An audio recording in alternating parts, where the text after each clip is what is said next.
More time. 5, 4, 3, 2, 1, go. How's it going, ladies and gentlemen? Welcome back to the Old School, New School podcast. We are back after a little bit of a break. Oh my gosh. We're like 3 days off. It's fine. I mean, I think we'll live. Yeah, we'll live. So where were you at? Why were you off? Why are we off? Well, I'll tell you why we're a little off. Because he's skipping out of school. No, I actually graduated school, but I went on a mission trip to the Holy Land. Yes, I just came back from Israel. I was there for about it actually was about 9 days because we had a layover in Switzerland, which I'm not complaining about. Did you get out of that airport? Yeah, we got to go to the old downtown area. You know, there's like castles and stuff. It was really cool. That's awesome. It was very cool. That's awesome. That's a once in a lifetime. 100%.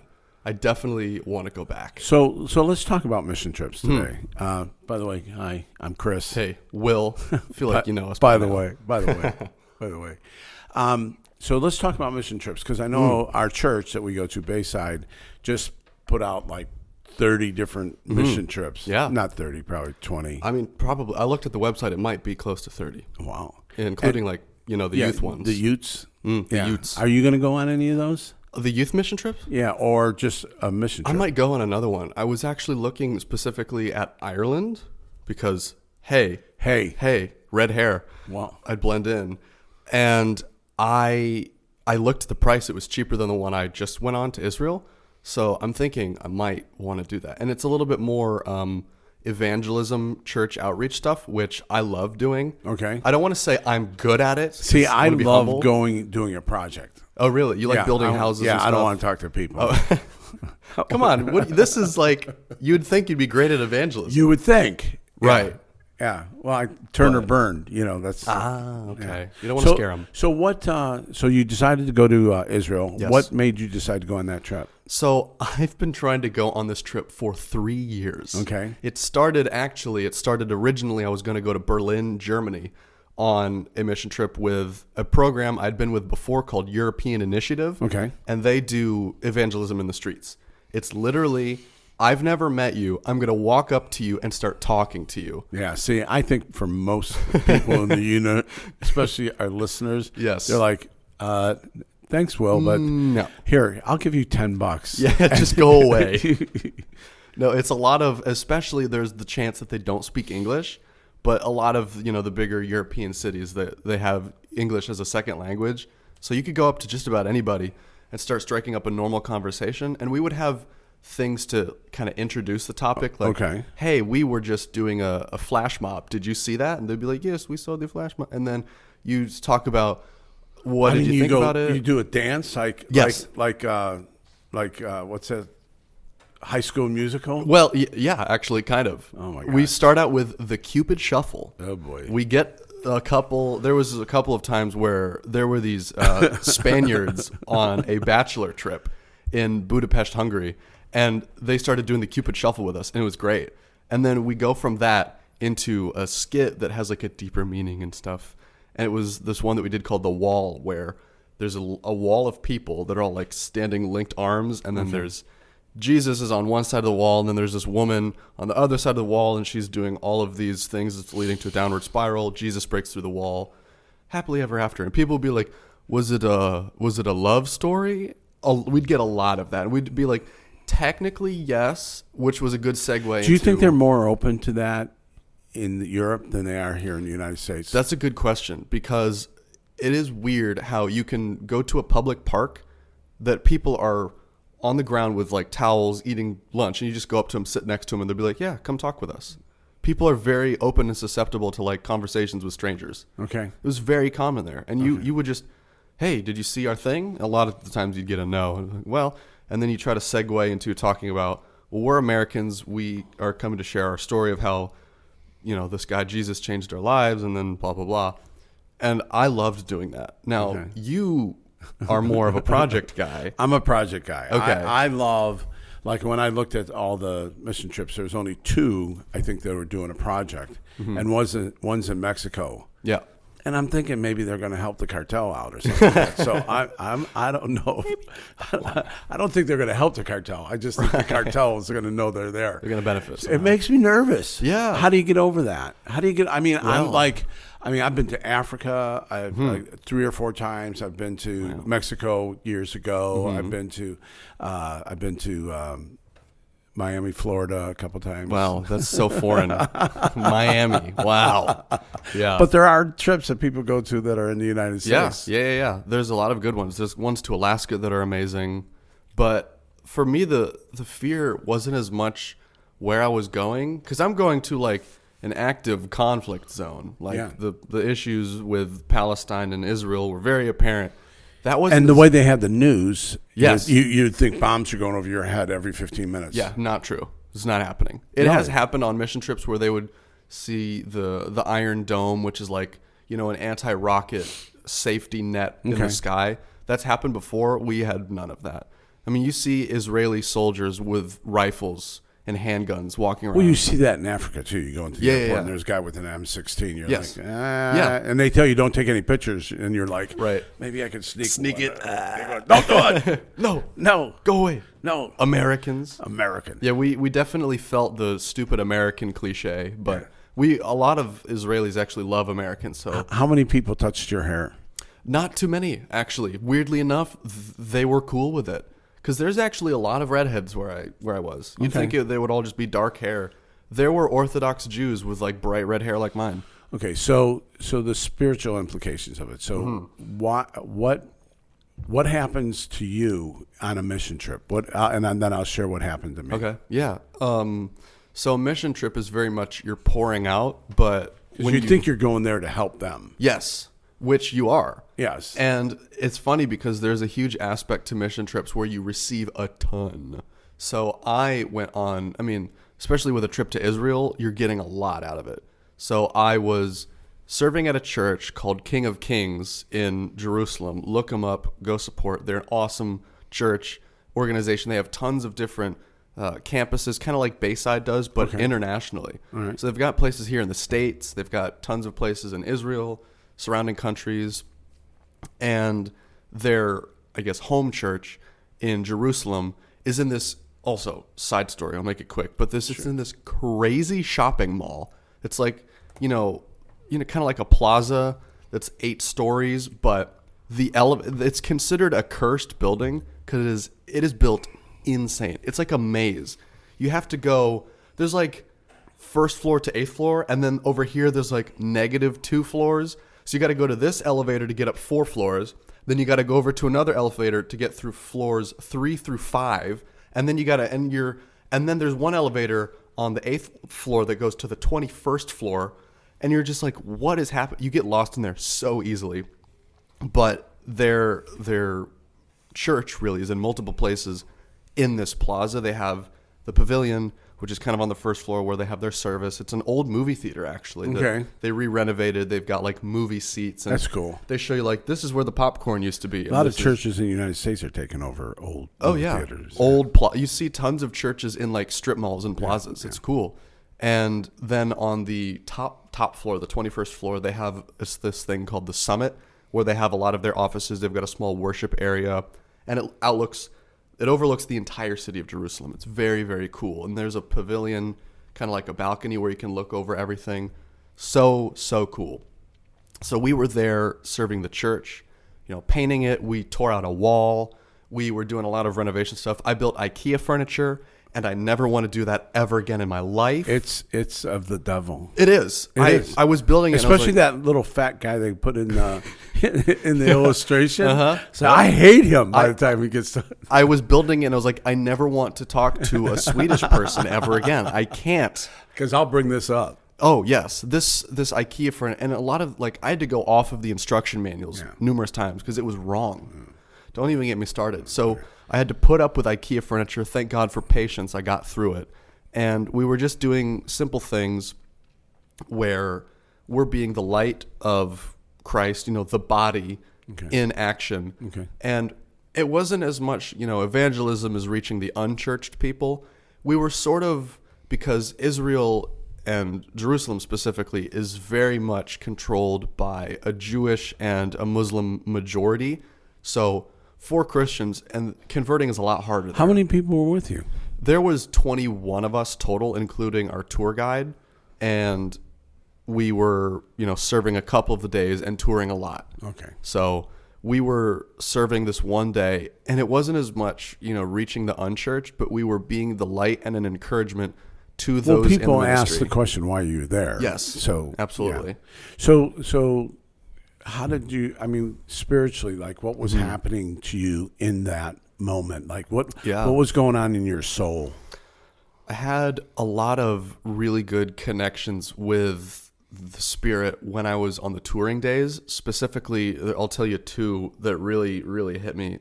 I'll preface with, I'm not a crier usually, but let me tell you. So, and if you were on the mission trip, you've heard me tell these stories ad nauseum. So just put up with it. Put up. The first day we got to tour the temple. So where, the temple was in the center of Old Jerusalem. Now there's a mosque on top of it. And it's crazy when you're looking at the stone structures, you can literally see the layers of history. There have been so many examples of building destruction. Things are built on top of each other. We literally walked underground through this long water tunnel that we could hardly fit through, and you could see the base of the temple that was now underground because they're constantly building on top of each other. Mm-hmm.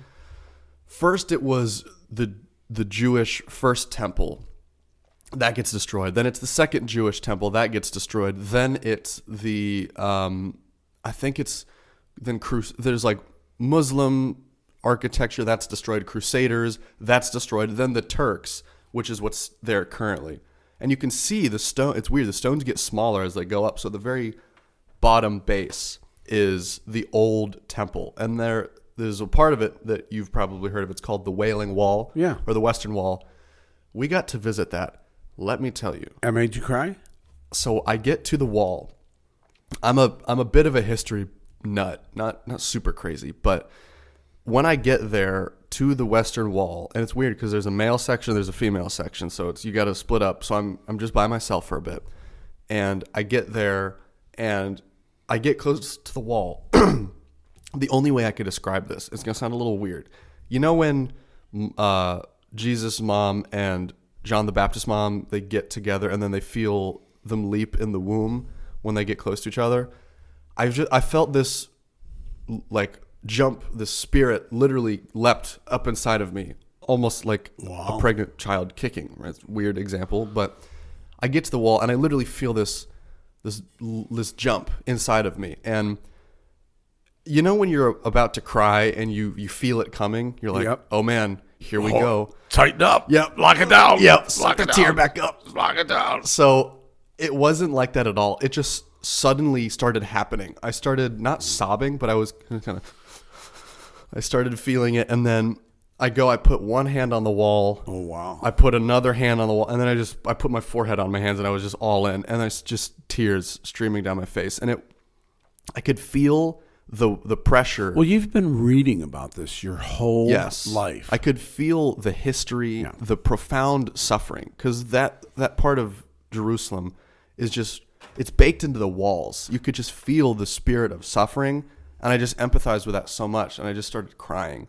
Second time was in the Holocaust Museum because... Oh, yeah. Yeah. Yeah. I mean... I went to the African American History Museum in Memphis, Tennessee. And by the time we left there, it was the place where Martin Luther King got shot at. Oh, wow. And by the time we left there, you had this feeling of, you're like, okay, I get it. Yes. I get it. 100%.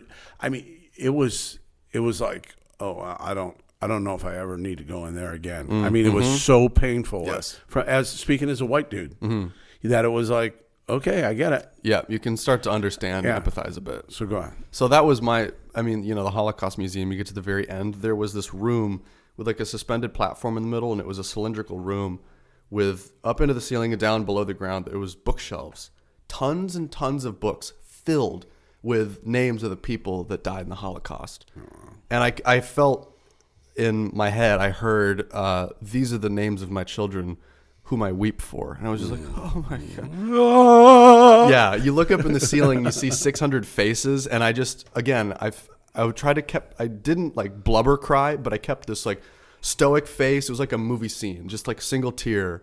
And I just had to get away from people because I didn't want them to see me. So I just kind of was standing by this railing, looking up and just single tear, and then another one. And I just was crying. It's so important. Oh my gosh. It's so important to, I don't want to, it's almost like the whole 9/11 thing. Mm-hmm.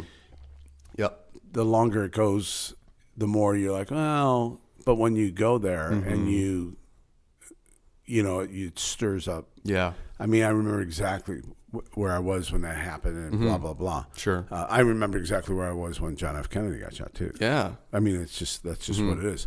But so the reality of thousands of years of history, yes, along with reading your Bible over the years, knowing what this is talking about, right, just kind of overtook you. Very much so. You could feel it's like it was described as a spiritual pressure cooker before we went. 100%. I could feel it when we were there. And if you were talking to someone, a young person or an old person, and they said, well, why should I go? Right. What would you say? I'd say go, even if you aren't a believer. It's like the cradle of civilization is in that part of the world. Okay. You can really understand just history, especially even when, if you're not a believer, you go to the Sea of Galilee and it's like, this is where Jesus walked on water. Or I've been to places where it was like 100%, without a doubt, Jesus walked here.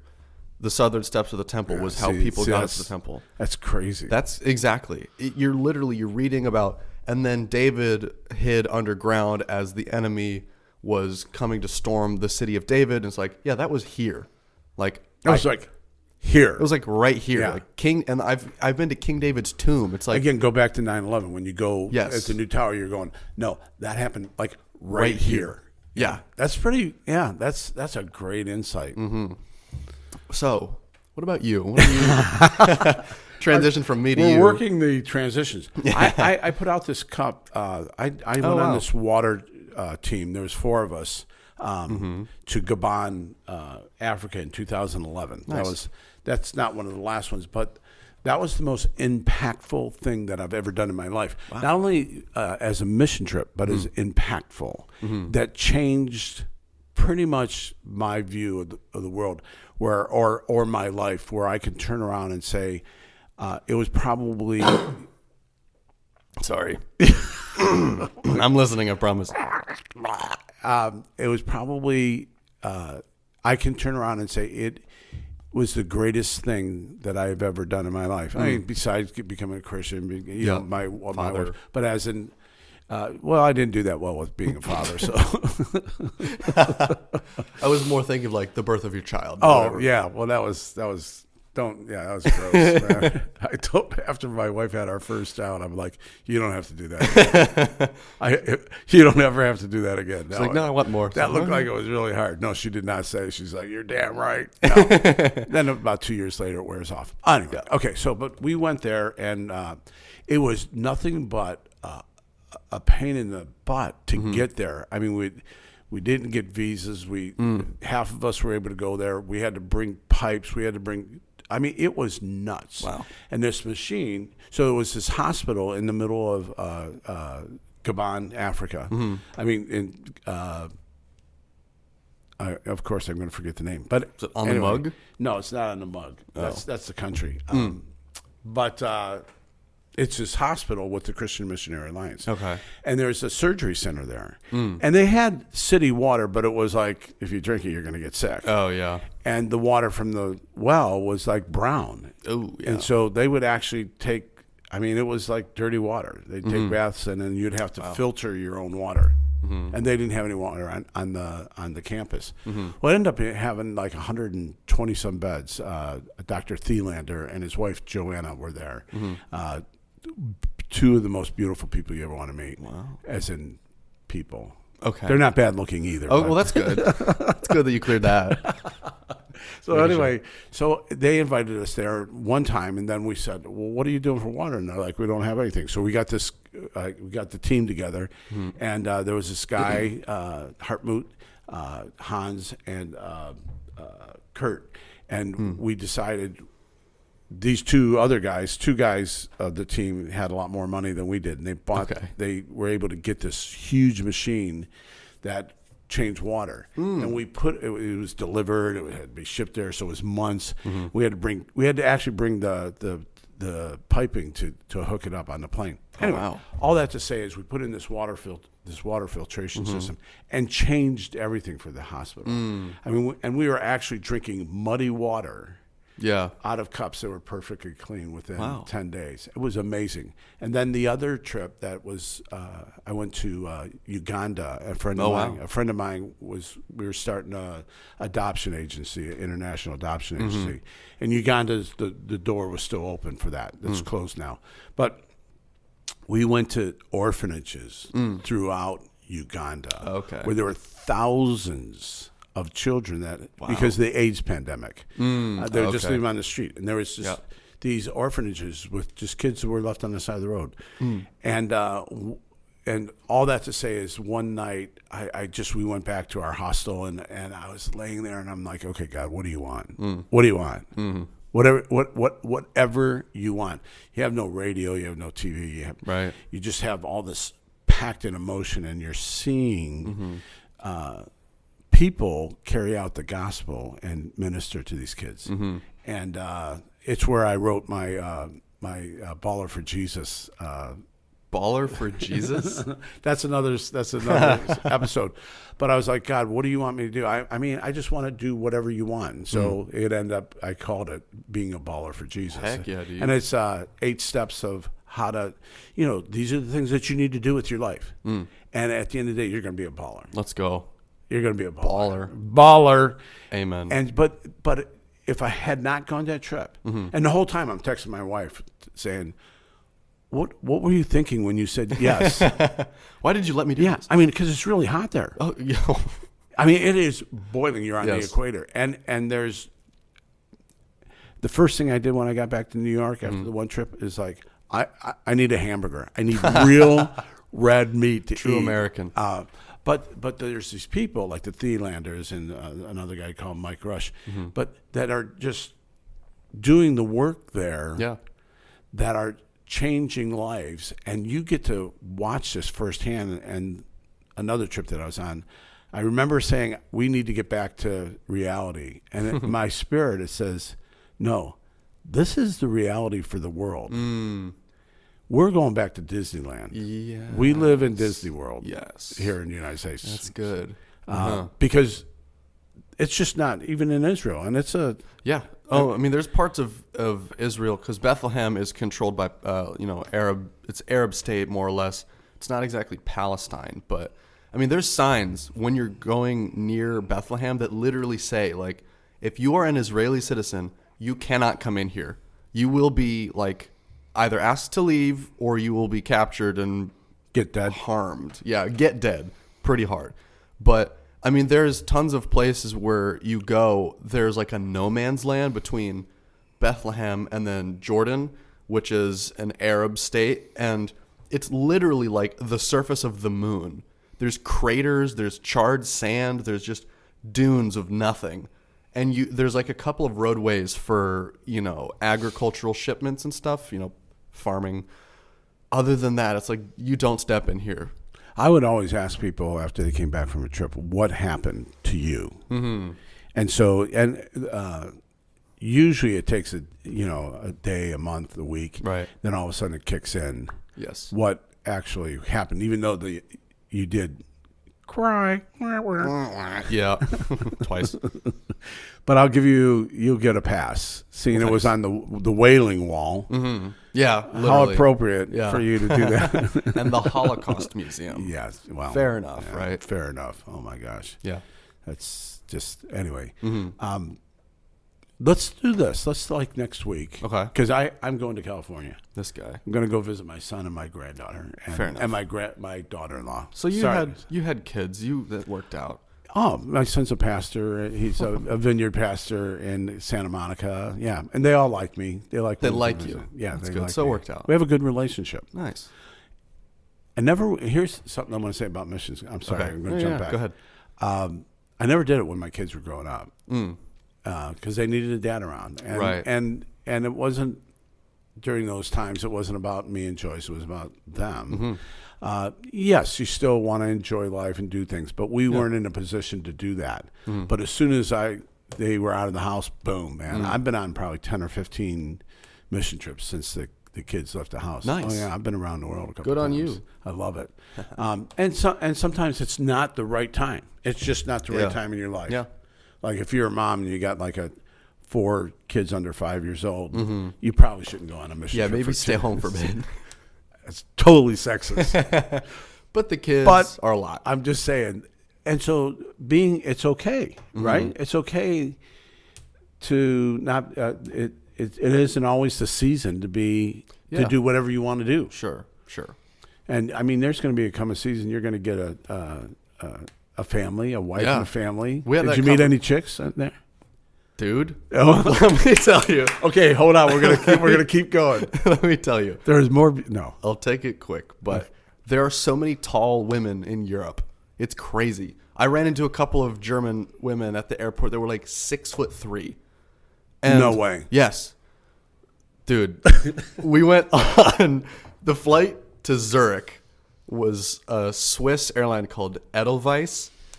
The stewardesses are very tall and are very distracting. Yes. To be like, would you like anything to drink? I'll be like, I want your number. Totally tripping over I'm my 21. words. I'm 21, and I haven't really ever dated. I So don't know what I'm doing. Do you want to? Yeah. would you marry me? Let's Yeah. just cut Cut to the chase. Yeah, but So you're thinking about becoming a missionary so I'm saying that I might be to moving airlines? I might be a flight attendant to a Swiss airline.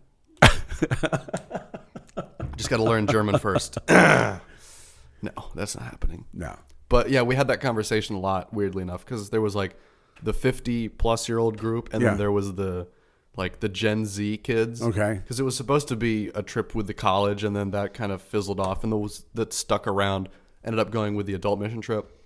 So a lot of us youngins are not in relationships, and we were talking about that a lot. So we'll see where it goes. Let's do this. They have a trip going to Israel next year. Let's bring our mics. Let's do our podcast from Israel. Whoa, that'd be cool. Speaking into existence. Hey, Joyce, can we go to Israel next year? Hey, Mom, can you let us go to Israel? You know, because I've got to get permission from my wife. Well, sure. Okay, so but let's talk next week. Let's talk about impact of what the trip was, and spiritually, and I'll share my Baller for Jesus manifesto. Hey, Baller for Jesus manifesto. Whoa, that sounds extreme. Yeah, most older adults can't handle that. So anything else you want to say before we go? No, I mean, go on a mission trip if you're with Bayside. Well, what's a biblical reference to going on a mission trip? In the end of Matthew, when Jesus is like, been resurrected. Matthew 28? Yeah. Go out into the nations, spread the gospel, make disciples of all people. Okay. So if you're a follower of Jesus, just do it. Just do it. And it can even be local. And you can actually, it's really fun. Yes. It's something that it will change your life. Okay, sorry. One more story. When you're good one more story. with other people. So the one guy in this, his name was Hartmut, and he was this like engineer for MTD, and he's got hundreds of patents on lawnmower, the zero turn and all that from Club Cadet. Nice. And he was well off. He was very comfortable. I don't know if he was rich or not, but he wasn't poor. Yeah. And he was an engineer, and he did was German, and he figured all these things out. And he had came from Germany during the Holocaust time. Oh wow. Anyway, but and he was high school educated, ended up being the head engineer to this huge firm and manufacturer of lawnmowers, MTD and Club Cadet and all those other things. Yep. And he helped between him and Hans, They figured it out while we were there. And it was amazing. Wow.